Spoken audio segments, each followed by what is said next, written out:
अपने पुरुष को याद करना और उन्हें देवता की तरह पूजने का साक्षात प्रमाण देखना है तो आपको देश की राजधानी दिल्ली के पालम आना होगा। इंदिरा गांधी इंटरनेशनल एयरपोर्ट और द्वारका उपनगरी की व्यस्त सड़कों के बीच धड़कता 1000 साल से भी अधिक पुराना, अपनी जड़ों को समेटे एक ऐतिहासिक गांव, और इसका नाम है पालम। और इसी का उनके आंगन में स्थित है श्री बाबा देव महाराज का भव्य मंदिर। यह सिर्फ पत्थरों की कोई इमारत नहीं, बल्कि अपने पूर्वजों के प्रति अगाध श्रद्धा और कृतज्ञता का जीवित दस्तावेज है। आज के दौर में जहां लोग अक्सर अपनी विरासत को भूल जाते हैं, वहां पालम और आसपास के 12 गांवों की आंखें आज भी अपने आदि पुरुष के आगे श्रद्धा से झुक जाती हैं।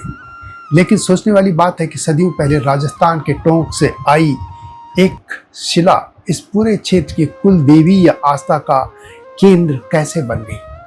आखिर कौन थे वे राजकुमार जयदेव जो दिव्य शक्तियों से संचित हो गए, और पालम में बसे ये लोग सदियों पहले अपने उस पुरुष को अपने साथ ले आए थे।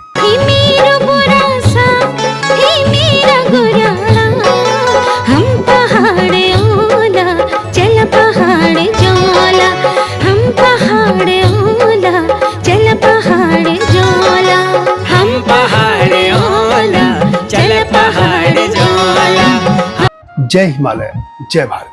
संसार भर में हिमालय लोग यूट्यूब चैनल देख रहे आप सभी का स्वागत है, और मैं हूं भारत की राजधानी नई दिल्ली से डॉक्टर हरीश चंद्र लखेड़ा।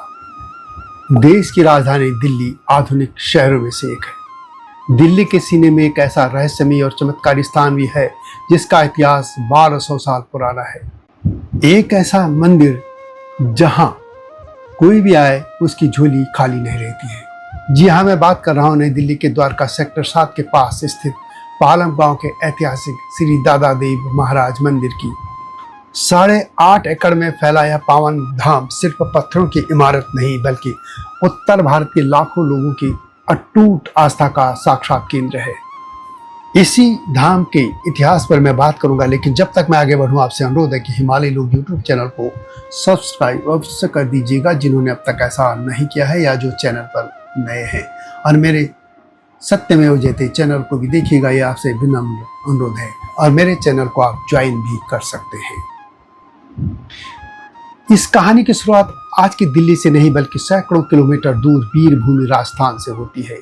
मान्यताओं के अनुसार विक्रमी संवत 838 यानी सन 781 ईस्वी में राजस्थान के टोंक जिले के एक छोटे से गांव टोडा राय सिंह में एक सिद्ध पुरुष का अवतरण हुआ, जिन्हें लोग जयदेव जी या दादा देव के नाम से पूछते थे। दादा देव जी कोई साधारण इंसान नहीं थे। वे गांव के बाहर एक बड़ी शिला यानी पत्थर पर घंटों बैठे रहते थे, बिना हिले डुले। वे कठोर तपस्या में लीन रहते थे। उनकी इस निश्चल भक्ति और कठोर तप से प्रसन्न होकर माना जाता है कि भगवान ने उन्हें दिव्य और चमत्कारी शक्तियां प्रदान की थी। वे अपनी शक्तियों से दीन दुखियों का कल्याण करते थे। जब उन्होंने अपना पार्थिव शरीर त्यागा, तब भी वे उसी शिला पर ध्यान की मुद्रा में थे। उनके ब्रह्मलीन होने के बाद भी गांव वाले उस पवित्र शिला को दादा देव का स्वरूप मानकर पूजने लगे थे। समय बीता और एक समय ऐसा भी आया जब टोडा राय सिंह गांव में भीषण और विनाशकारी अकाल पड़ा। पानी की एक एक बूंद के लिए हाहाकार मच गया। मजबूर होकर सोलंकी और अन्य ग्रामीण वासियों ने उस पावन धरती को छोड़ने का मन बनाया, लेकिन वे अपने आराध्य दादा देव जी को कैसे छोड़ सकते थे। उन्होंने उस भारी भरकम पवित्र शिला को, जिस पर दादा देव बैठकर तपस्या करते थे, एक बैलगाड़ी पर लादा और नए आशियाने की तलाश में निकल पड़े। सफर लंबा था, रास्ते अनजान थे। तभी अचानक आकाश में बिजली कड़की और एक गूंजती हुई दिव्य आकाशवाणी हुई, हे भक्तों घबराओ मत, मैं इस शिला के रूप में सदैव तुम्हारे साथ रहूंगा और तुम्हारी रक्षा करूंगा। तुम्हें रुकने के लिए कोई जगह ढूंढने की जरूरत नहीं। यह बैलगाड़ी चलती रहेगी, लेकिन जिस स्थान पर यह शिला स्वयं गिर जाए, समझ लेना कि यही मेरा स्थायी निवास होगा, वही तुम्हारा नया गंतव्य होगा। आकाशवाणी पर विश्वास कर ग्रामीण कई दिनों तक चलते रहे। चलते चलते जब वे दिल्ली की सीमा में स्थित आज के पालम नामक क्षेत्र में पहुंचे तो अचानक बिना किसी मानवीय प्रयास के वह भारी भरकम शिला बैलगाड़ी से फिसलकर जमीन पर गिर पड़ी। लोगों ने उसे उठाने की बहुत कोशिश की, लेकिन वह शिला टस से मस नहीं हुई। तुरंत सबको वह आकाशवाणी याद आ गई। वे समझ गए कि महाराजा दादा देव ने स्वयं इस पावन धरती को अपनी न्याय और सत्ता के लिए चुन लिया है। लोगों ने वहीं डेरा डाल लिया और उस पवित्र शिला के ऊपर एक छोटी सी मढ़ी यानी कच्चा मंदिर बना दिया। सही मायनों में दादा देव महाराज पालम लाए नहीं गए थे, बल्कि वे स्वयं अपनी इच्छा से यहाँ विराजमान हुए थे। दादा देव महाराज की स्थापना के बाद उनके आशीर्वाद से इस निर्जन इलाके में इंसानी बस्ती बसनी शुरू हुई। इतिहास गवाह है कि महाराज के आशीर्वाद से यहाँ कुल 12 प्रमुख गांवों का एक शक्तिशाली समूह बसा, जिन्हें पालम की 12 खाप या सोलंकियों के 12 खेड़े कहा जाता है। ये सोलंकी लोग जाट समाज से हैं। इन सभी गांवों के लोग दादा देव जी को अपना कुल देवता और ग्राम देवता मानते हैं।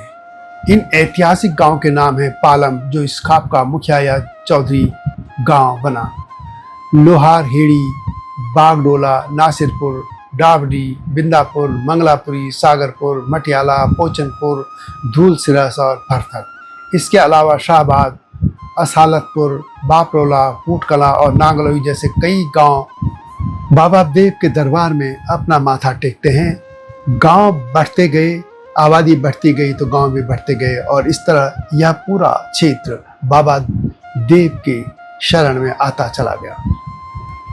समय बदला और समय के साथ इस मढ़ी ने एक विशाल और भव्य मंदिर का रूप ले लिया। अब यह कई एकड़ भूमि में फैलाए परिसर उत्तर भारतीय पारंपरिक हिंदू स्थापत्य शैली का एक बेजोड़ नमूना है। मंदिर की दीवारों पर देवी देवताओं की सुंदर नक्काशी की गई है। मुख्य मंदिर के साथ साथ यहाँ 9 ग्रहों और शनि देवता की मूर्तियां भी प्राण प्रतिष्ठा की गई है। यह मंदिर सिर्फ पूजा का स्थान नहीं बल्कि समाज सेवा का एक महायज्ञ है। परिसर के भीतर दिव्यांग बच्चों के लिए स्कूल, एक आधुनिक चिकित्सा औषधालय, यात्रियों के लिए धर्मशाला और विशाल सत्संग हॉल भी हैं। यहाँ एक ऐतिहासिक कुआं और जोहर तालाब भी मौजूद है, जिसकी इस क्षेत्र में बड़ी धार्मिक मान्यता रही है। हालांकि समय के साथ ये सूख गए हैं, क्योंकि दिल्ली में पानी का भूमिगत जो जल है उसका स्तर बहुत नीचे चला गया है। लेकिन प्रशासन इसे ट्यूबवेल के द्वारा इस पवित्र जोहर को भर के रखता है जल से।